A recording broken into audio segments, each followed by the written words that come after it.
Bonjour à tous et bienvenue sur ma chaîne. Je m'appelle Claudia Stéphane, je suis hypnopraticienne et je travaille avec les personnes hypersensibles et les surdouées. Si vous êtes hyper empathique, je vous invite à rester avec moi car dans cette capsule, j'aborde un sujet qui pourrait toucher profondément votre âme. Cette thématique ne regarde qu'une toute petite catégorie de la population. Je parle plutôt des empathes car j'ai rencontré des narcissiques qui pensent être des hypersensibles. En ce qui les concerne, il serait sans doute nécessaire de moins se centrer sur eux-mêmes et de commencer à regarder le monde avec plus d'empathie.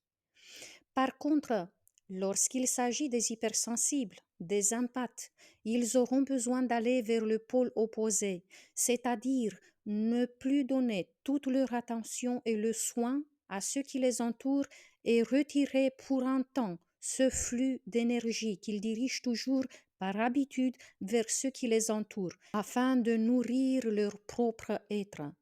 Cela jusqu'à ce qu'un équilibre se fasse.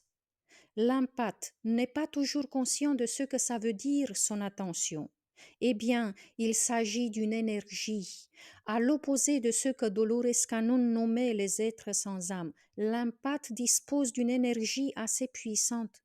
Petite parenthèse, ceux qui sont encore dans les blessures de l'âme, dans des traumas non guéris, ont une aura diminuée tandis que les autres qui ont fait un travail de guérison sur eux-mêmes et qui ont réussi à s'élever ont une énergie plus pure et plus puissante. Et lorsqu'ils mettent leur attention sur quelque chose ou sur une personne, cela veut dire qu'ils nourrissent abondamment de leur énergie ce quelque chose ou cette personne. C'est ce qu'il se passe dans le plan énergétique et ça paraît anodin. La réalité, c'est que ce phénomène est d'une importance extrême.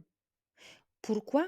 Eh bien, parce que si dans le plan invisible, subtil, il y a un mouvement d'énergie, ce mouvement apparaît dans le plan matériel sous une forme ou une autre. Savez-vous ce que cela veut dire? Dans le plan matériel, toute l'énergie que vous avez donnée aux autres arrive chez eux sous une forme d'abondance. Peu importe s'il s'agit d'une abondance de santé, d'amour, de bonheur ou matériel financier, votre énergie que vous donnez en permanence aux autres remplit leur vie de richesse. Plus votre énergie est puissante et plus leur univers se remplit. Le drame est que vous dirigez votre énergie et votre force uniquement vers quelques personnes, alors que votre âme ne cherche pas à enrichir deux ou trois personnes qui en abusent peut-être même, car souvent ça arrive qu'ils ne reconnaissent et n'apprécient pas votre don, vu qu'il est invisible.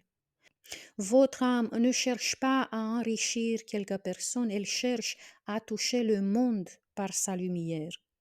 Et il y a aussi une autre question qui se pose. Lorsque vous donnez votre attention et donc votre richesse intérieure à vos proches, combien vous en reste-t-il pour vous-même? Si vous n'avez pas la réponse, il y a tout de même des indices pour vous.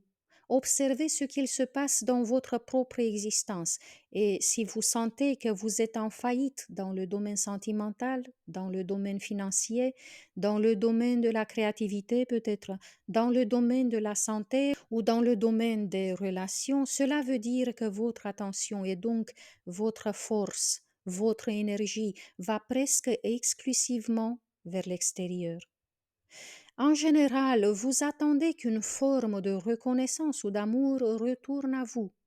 Mais lorsque vous avez le robinet ouvert en permanence, les autres vont prendre sans se soucier de vous.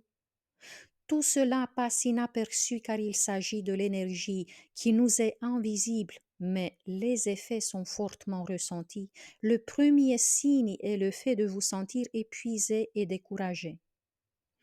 Parce qu'il est important à préciser, non seulement votre propre énergie, votre force va vers les autres, mais vous absorbez aussi ce qu'ils vous renvoient.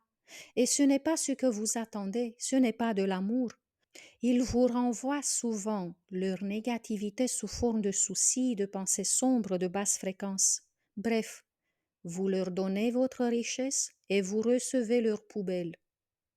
Cela peut venir d'une habitude qui s'est ancrée puissamment dans votre enfance, quand vous avez enregistré un schéma pernicieux. Vous avez cru qu'en donnant votre attention totale, en mettant tout l'intérêt sur les êtres les plus chers, vous allez recevoir de l'amour. En fonction de ce schéma, vous vous êtes forgé un comportement qui fait que vous dirigez automatiquement votre énergie vers les gens autour de vous. Souvent, lorsqu'on a besoin de se retirer du monde, c'est à cause du fait qu'en présence des autres, nous annulons notre propre présence et on met tout l'intérêt et l'attention sur eux. Et notre propre énergie qu'on donne avec une telle facilité sans limite, c'est en fait notre propre richesse. Réfléchissez à cela. Et si vous sentez que ça vous touche, que ça vous bouleverse, sachez que c'est parce que vous sentez en vous peut-être depuis longtemps le besoin de récupérer votre énergie et aussi d'arrêter d'absorber l'énergie sombre des autres. Car à chaque fois que vous pensez à quelqu'un, vous êtes en train d'envoyer de l'énergie à cette autre personne. Et si vous avez l'habitude de penser à beaucoup de gens que vous avez connus dans votre passé et à d'autres qui font maintenant partie de votre entourage, vous êtes sans doute très affaibli. Ceux d'entre vous qui me connaissent savent que je n'ai pas l'habitude de parler juste pour souligner ce qui ne va pas. Je suis orientée vers les solutions.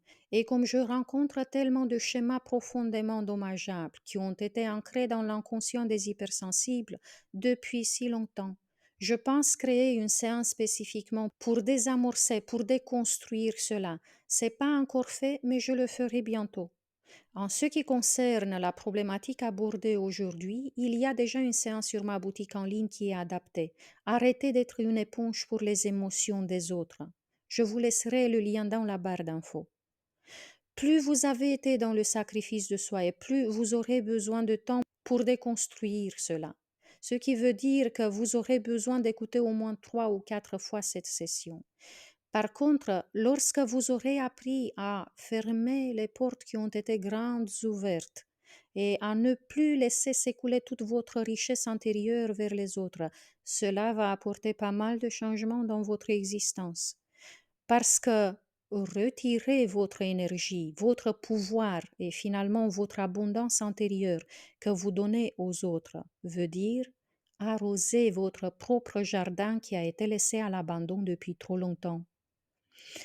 Vous pouvez partager votre expérience et vos réflexions dans les commentaires. Merci de liker cette vidéo et de partager avec vos amis hyper empathiques. Jusqu'à la prochaine fois, je vous embrasse tous très fort. Prenez bien soin de vous et de votre âme si douce.